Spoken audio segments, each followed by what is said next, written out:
Bonjour les marins et les petites sirènes, c'est un nouveau jour de vidéo et aujourd'hui c'est vraiment une vidéo que j'avais hâte de te tourner. J'étais vraiment impatiente de t'en parler et ça a été dur de pas te mettre plein d'extraits avant sur Instagram, mais on va enfin attaquer la critique de cette magnifique BD Damien, l'empreinte du vent, que tu m'as vu partager justement quand je l'avais reçu. L'ouvrage est absolument incroyable et magnifique.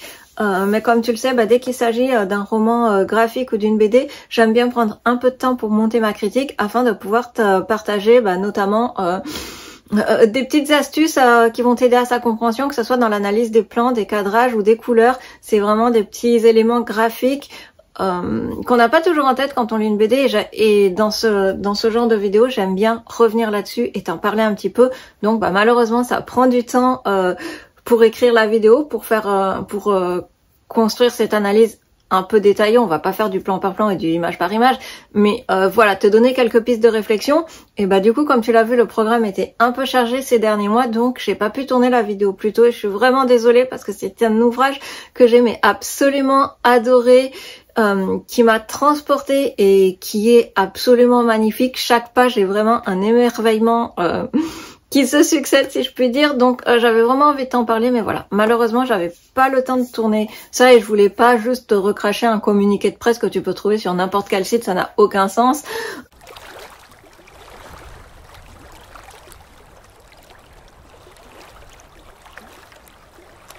Donc on va attaquer tout de suite la critique de cette BD. Donc déjà, qu'est-ce que je peux te dire? Comme tu le vois, c'est une BD en taille BD, mais c'est un ouvrage assez épais qui fait quasiment 200 pages. Il fait quelque chose comme 168 pages, je crois, quelque chose comme ça.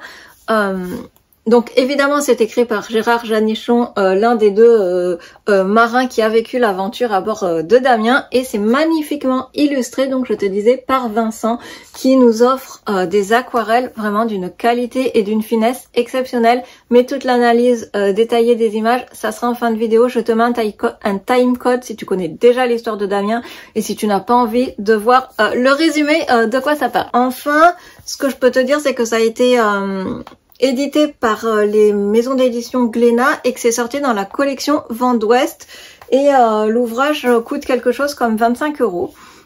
Donc voilà, c'est vraiment un ouvrage de belle qualité. Ça fait plaisir d'avoir des ouvrages de belle qualité comme ça. Donc maintenant l'histoire, qu'est-ce que c'est l'histoire de Damien? Si tu ne connais pas cette histoire, j'imagine que si tu es sur la chaîne, c'est que tu es un passionné ou une passionnée de navigation également.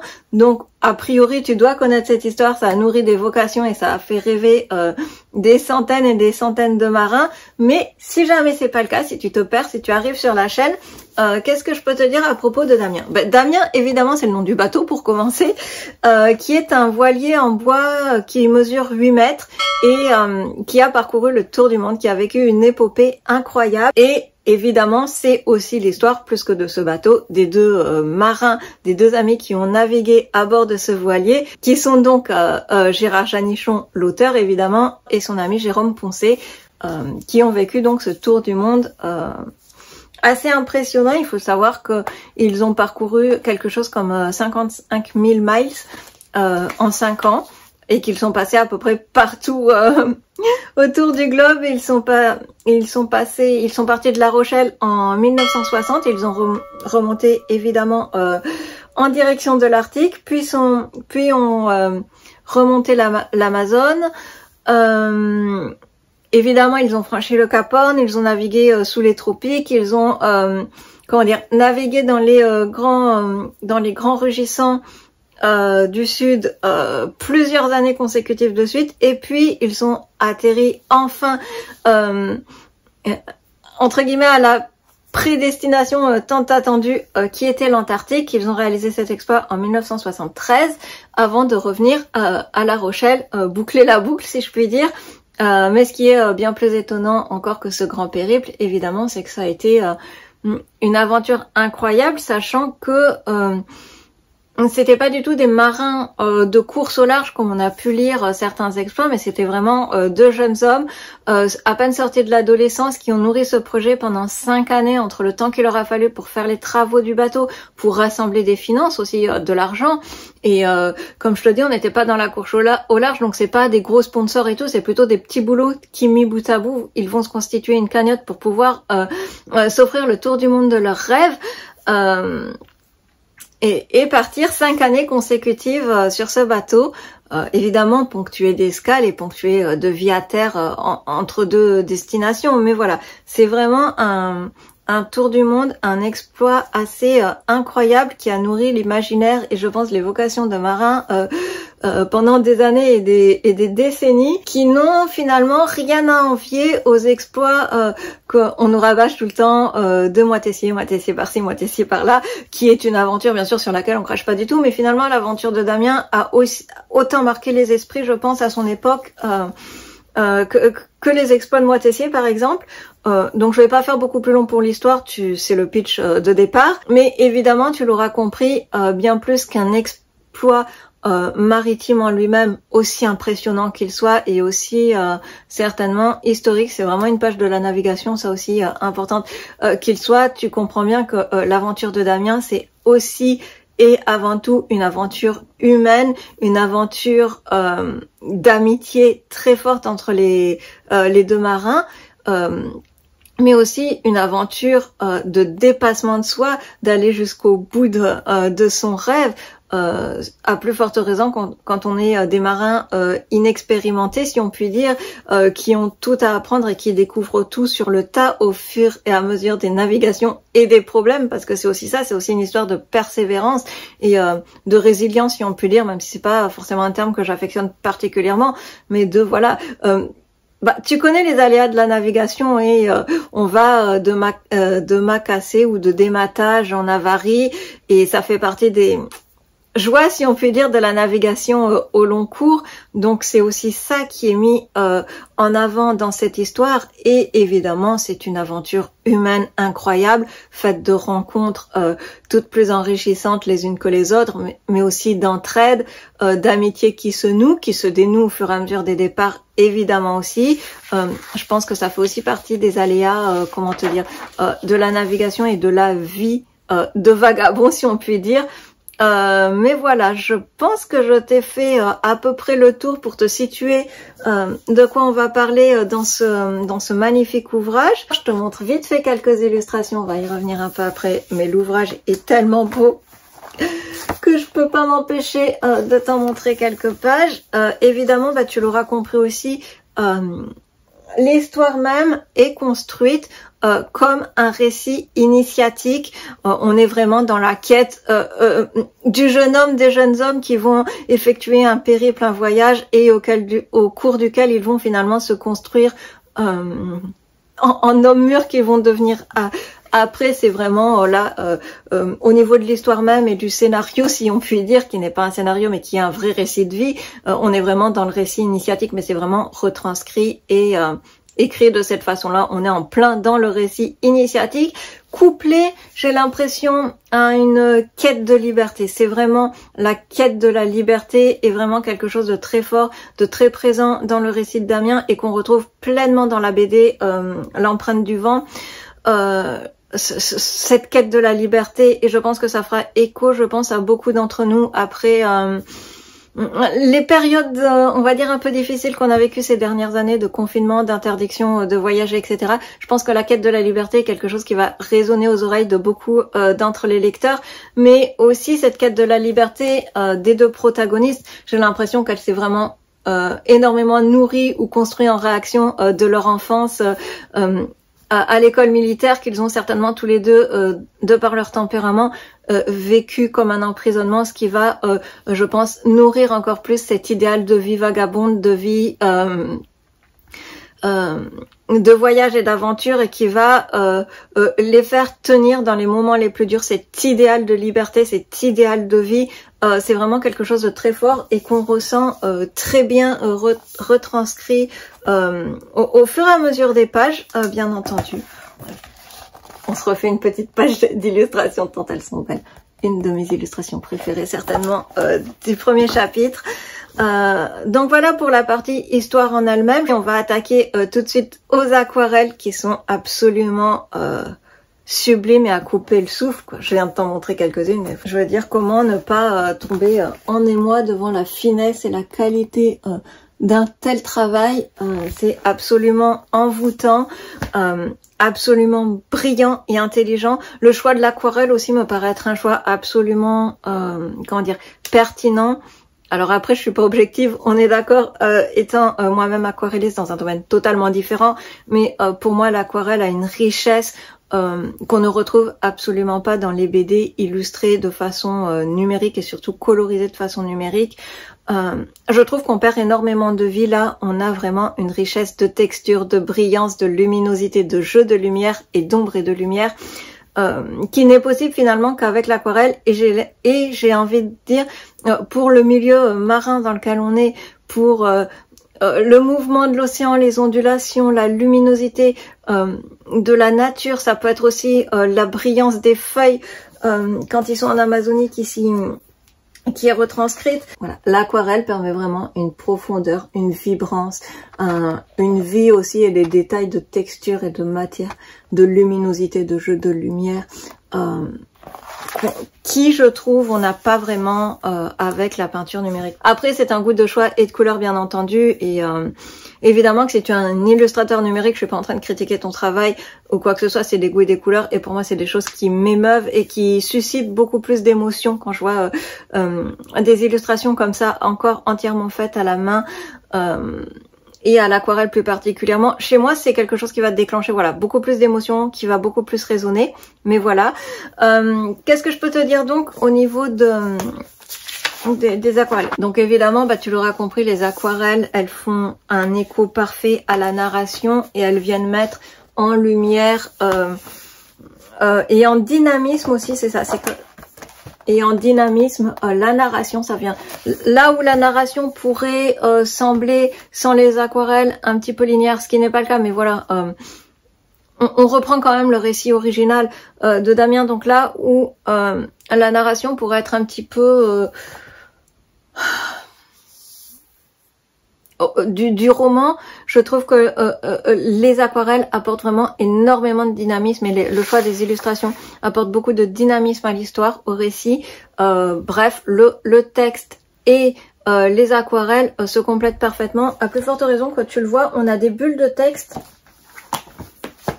assez importante dans cette BD, contrairement à certains autres ouvrages. Ici, on a des bulles de texte assez construites, assez importantes. C'est en ça que je te dis un récit linéaire, mais ce qui n'est pas le cas, mais un récit construit et assez important dans les bulles. C'est en ça que l'aquarelle vient donner du dynamisme et beaucoup de vie justement du coup à ce qui nous est dit dans les bulles. Donc un autre point qui m'a absolument intéressée, parce que te dire que les aquarelles sont magnifiques et qu'elles donnent de la vie à l'ouvrage, c'est pas mal, mais te dire un peu plus en quoi les aquarelles et la construction des illustrations sont intéressantes, ça peut te donner des pistes de lecture et de réflexion à la lecture autrement plus intéressantes. Donc quelque chose que j'ai absolument aimé dans cet ouvrage, c'est le choix de la gamme de couleurs et le traitement du code couleur de la BD. Notamment, on va avoir un jeu de gamme de tons de couleurs, si je puis dire, qui va correspondre à chaque endroit du globe, à chaque événement de vie important. Donc par exemple, je te donne un exemple ici avec l'Arctique, où tu vas voir qu'on va de suite être dans des tons bleus, mais d'un bleu à la fois bleu profond, mais avec des touches d'un vert bleuté, vert turquoise, qui va s'allier au bleu, qui va donner cette petite saveur d'Arctique unique en son genre, par exemple. Quand on va arriver, dès qu'on va arriver en Amazonie, on va avoir évidemment des couleurs bien plus vertes et jaunes. On va avoir un vert très très jaune, très saturé en jaune. Alors évidemment, on a aussi les teintes propres au récit, propres aux événements. Donc évidemment que la peau des gens, elle va pas être jaune, ou l'habillement, ou les comment dire, les habitations. Mais tu le vois, il va cohabiter avec les teintes naturelles de la vie et de la vie de tous les jours, justement, une gamme de couleurs qui va tirer vers le vert et le jaune, là où dans le début du récit, on était plutôt sur des teintes bleues et vertes. bleu et bleu turquoise notamment. Je sais pas si tu vas arriver à bien voir la différence, voilà. Enfin, vers la fin du roman, quand on va s'approcher de l'Antarctique, on va avoir des teintes bien plus ternes, mais teintes très bleutées. On va avoir des bleus très profonds, notamment des bleus assez bleu nuit, bleu roi, bleu indigo, évidemment, bleu outre-mer. On va vraiment être dans cette gamme de palettes de couleurs et de suite on se situe. Et évidemment, dès qu'on va évoquer les souvenirs d'enfance des deux protagonistes, on va tomber sur des tons bien plus sépia, bien plus marron, bien plus terne aussi. On a ce manque de luminosité presque dans ces choix de couleurs des souvenirs qui justement illustrent parfaitement, je pense, un sentiment d'enfermement, d'emprisonnement, de morosité des jours où chaque jour se succède et c'est un peu la même rengaine, la même répétition. On voit que ça étouffe, que ça déborde pas de vie. Quelque chose qui va se retranscrire dans la palette de couleurs, évidemment, dès qu'on va arriver au voyage où là, les couleurs sont luxuriantes, les couleurs sont chatoyantes, sont brillantes, sont vibrantes. Donc voilà. Donc ça, c'était pour le choix des couleurs et de la gamme de couleurs que j'ai trouvé extrêmement intéressante. Évidemment, je t'ai pas tout détaillé, je te laisse le plaisir de découvrir justement toutes ces nuances et ce travail des couleurs quand tu vas lire la BD, mais j'avais envie de te mettre la puce à l'oreille pour que tu portes attention évidemment à la colorimétrie de l'ouvrage. Donc enfin, un autre point sur lequel j'ai envie d'attirer ton attention et qui m'a paru très intéressant dans la BD, c'est le choix des cadrages, le choix de l'alternance de cadrage qui va venir apporter du dynamisme et construire le récit. En fait, on va avoir 3 ou 4 grands types de cadrages qui vont se succéder et ça va vraiment créer un effet, j'ai trouvé, de caméra embarquée, presque de vlog, de vidéos YouTube, de voyage en mer, et je dis ça de façon absolument pas péjorative, au contraire, pour moi c'est vraiment une grande réussite, mais presque on a l'impression que les illustrations c'est la GoPro, qu'on est à la GoPro et qu'on a filmé et qu'on suit nos protagonistes en mer. Donc on va détailler un petit peu ces cadrages. On a déjà le premier type de plan qu'on va trouver, ça va être un plan moyen ou plan d'ensemble. On a beaucoup plus de plans moyens que de plans d'ensemble qui vont venir en fait situer notre bateau dans l'environnement dans lequel il est, dans l'environnement marin bien entendu. Ça va être tout ce qui va évoquer le voyage et aussi ce qui va situer notre bateau face aux éléments. Et il m'a semblé, alors je m'avance peut-être un peu, mais il m'a semblé que de très nombreuses fois en fait la contre-plongée était utilisée pour nous symboliser Damien, ce bateau face aux éléments déchaînés, face à la végétation ou nature très envahissante, face au vent, à la mer, au grand, comment je pourrais dire, à la mer agitée, voilà, aux éléments vraiment qui tabasse si je puis dire, et du coup ça nous donne vraiment ce sentiment d'être submergé. Et si c'est pas de la vraie contre-plongée, on a énormément de fois où on est dans une espèce de demi-contre-plongée où justement on a à peu près notre regard au niveau de Damien, qui va être plutôt en bas de page et où on va avoir les éléments qui viennent par-dessus nous submerger. Donc ça, je trouvais que c'était très malin. Et à l'inverse, on a beaucoup de plans en plongée lorsqu'on est dans une mer calme face à des éléments plus calmes et où la vie coule sans problème, si je puis dire, lors des escales, lors des navigations de grands plats, où justement là on va avoir à l'inverse le bateau en plongée. Et du coup l'alternance de ces plans et notamment de vignettes qui se succèdent avec des grands plans comme ça va nous donner presque un effet de travelling sur certaines planches de la BD. Donc ça c'est vraiment, ça nous embarque de suite dans l'histoire, dans l'aventure, ça donne énormément de dynamisme. Après évidemment on va avoir tout ce qui est plan rapproché ou très rapproché dès qu'il va s'agir de retranscrire quelque chose qui est l'ordre du récit intime, des moments intimes, que ce soit avec leur conquête d'un soir ou de 2 soirs entre guillemets, ou entre les deux hommes, leur moment de doute, leur moment d'interrogation. Ça va vraiment être dans tout ce qui va être les conversations cœur à cœur entre les deux hommes, mais aussi leurs doutes. On peut aussi avoir des plans vraiment assez rapprochés sur l'un ou l'autre des personnages quand on va les voir aussi un petit peu dans le doute, dans l'hésitation, dans l'interrogation, et on va plus être là, ça va nous donner plus cet effet de comme si on lisait dans ses pensées, comme si on entendait leurs pensées. Donc l'utilisation du plan rapproché est évidemment très utile pour tous ces moments d'intimité.